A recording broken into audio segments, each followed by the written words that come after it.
रहीम अस्सलाम वालेकुम। आज मैं आपके लिए मसालेदार चटपटे से मैकरोनी लेकर आई हूँ। ज़बरदस्त रेसिपी है। लेकिन सबसे पहले आप ये बताइए कि आप लोग अपने घरों में कैसे हैं। अल्लाह ताला आप लोग को अपने घरों में खुश और आबाद रखे, हर वबाई अमराज से, हर बीमारी से महफूज रखे। आमीन सुम्मा आमीन। और मेरे लिए भी ख़ास तौर पर दुआएँ किया करें। और अगर मेरा चैनल और मेरी रेसिपी पसंद आए तो मेरे चैनल को सब्सक्राइब करें और बराबर में दिए गई बेल को क्लिक कीजिए ताकि मेरी रेसिपी आपके पास सबसे पहले आ जाए। अब आते हैं रेसिपी की तरफ। यहाँ मैंने 3 टेबल स्पून जो है वो ऑयल लिया है। ऑयल थोड़ा सा गर्म हो जाए तो फिर इसमें बारीक कटी हमने एक मीडियम साइज़ की प्याज डाली। 1 मिनट इसको फ्राई करा है, 1 से 2 मिनट। उसके बाद हमने लहसुन अदरक का पेस्ट डाला 1 टेबल स्पून। इसको भी हमने 1 से 1.5 मिनट फ्राई करा है, मीडियम आंच रखी हुई है। फिर हमने यहाँ पर टमाटर लिए हैं बारीक कटे, 2 मीडियम साइज़ के अच्छे बारीक कटे हुए, और हाफ कप के बराबर हमने यहाँ मटर लिए हैं।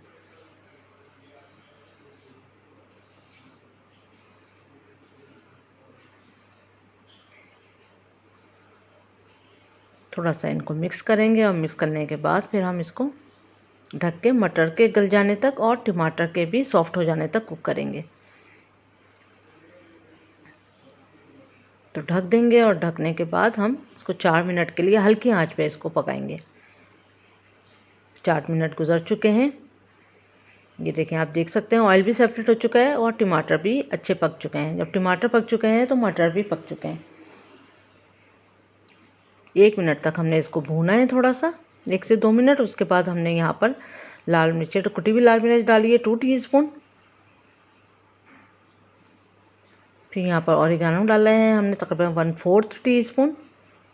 ये बहुत स्ट्रॉन्ग होता है इसका फ्लेवर, तो ये थोड़ा ही डलता है। नमक डालेंगे तकरीबन बस 2 पिंच के करीब।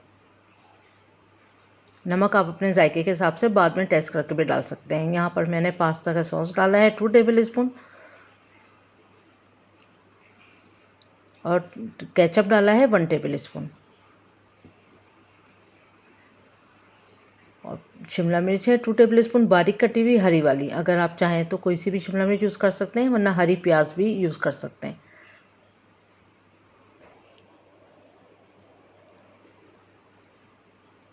तो 2 से 3 मिनट हमने इसको फ्राई करा। उसके बाद हमने बॉयल करे हुए मैक्रोनी है, ये 4 कप के बराबर मेजरमेंट वाले 4 कप हैं। अब अच्छी तरह से इसको हम मिक्स करेंगे और मिक्स करने के बाद 1 मिनट तक हम इसको दम पे ढक के पकाएंगे ताकि सब मसाले आपस में मिक्स हो जाएं।